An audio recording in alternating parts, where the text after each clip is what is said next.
Undercurrent in Argentine Tango. Are you curious to know a little bit more about certain developments? What I'm trying here is to explain the phenomenum tango to all my non-Argentine fellows, dancers or non-dancers. I'm talking here about the dance only, not about the music. This is a different topic. And this is my very personal view. I do not claim to obtain the truth. It is my personal way of understanding, and I would like to share. I would like to assist you to better understand the whole picture. I am happy to see your comments, and if you like my article, please like and share. What comes up in your mind when you think of Argentine tango? When I started with tango, I just had one picture in my mind. Sensual but elegant dressed beautiful woman, and very macho looking in a good sense, evenly elegant dressed up men wearing black hats, moving together to vintage music intertwined with breathtaking movements. That was tango for me. Ah, not to forget the red rose in the mouth. Yes, this is tango, show tango, how it was and still is, brought around the world by professional stage tango dancers. And here, I would like to point out that this has nothing to do with social dancing, which is often misunderstood by non-dancers.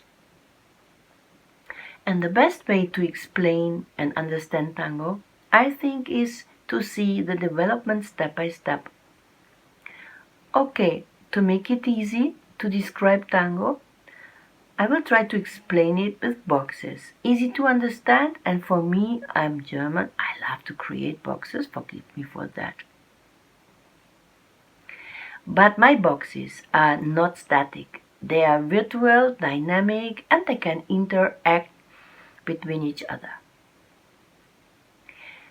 Let's start with the box tango. Since I started in 2000 with tango, I was exposed to many different styles by teachers, by videos, and milongas. I went, but I did not realize this. Everything I heard about it was just labeled tango. A huge box with many surprises inside. Some kind of confusing for me, but very intriguing. In 2005, I was ready for my first trip to Argentina. I went to many classes in Buenos Aires.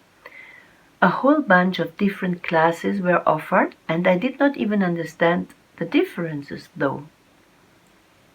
Even the Campeonato del Tango, with the categories labeled Escenario and Salon, was already established. I did not realize it was existing.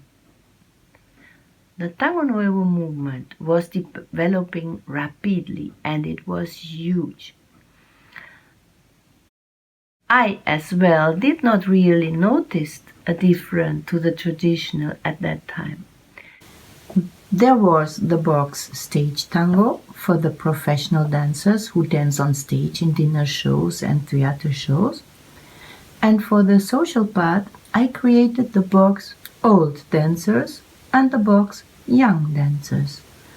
Back in that time, I preferred the last one, of course. With the years, I developed a closer view, more detailed, about the characteristics about each style. Stage tango, which was more on the floor, meaning to say great tango with some dramatic poses and some jumps, etc., has changed into the much more acrobatic stage dance version labeled Escenario. The group, which I have labeled all dancers before, I described later as the traditional style dancers, which are mainly milongueros. From this group, originated by the Mundial, developed a new stream called Salon.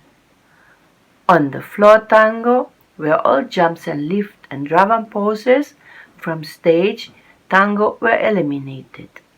What has been kept was the elegant, close and open embrace dancing with lots of giros, sacadas and rosques. Let's have a look to the young dancers and what happened to them.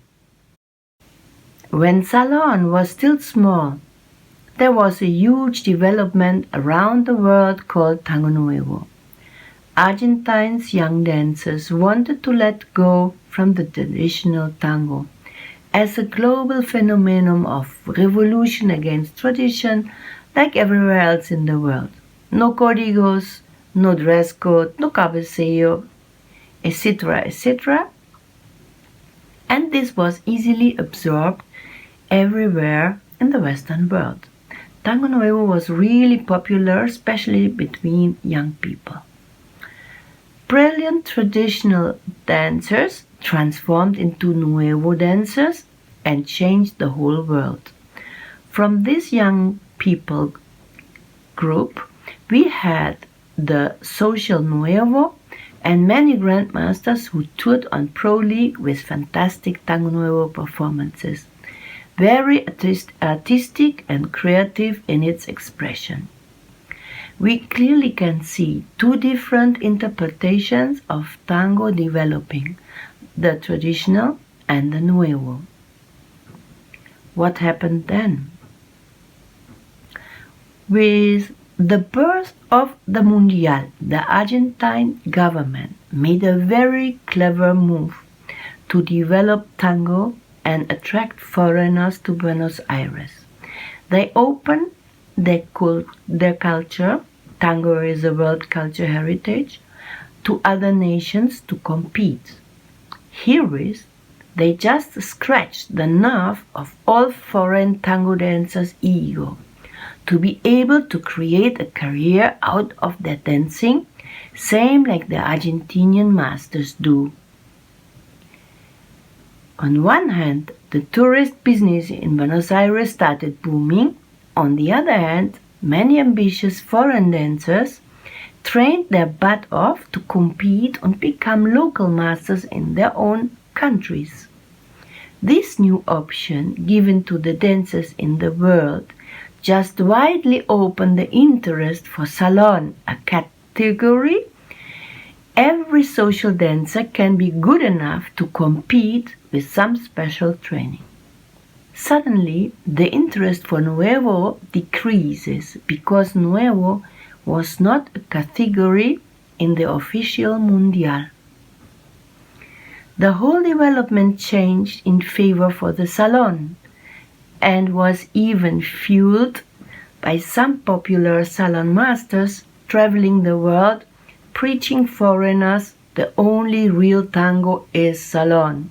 It culminated into a dispute between the people from different groups all over the world. The escenario people felt misinterpreted. The Nuevo people lost their identity.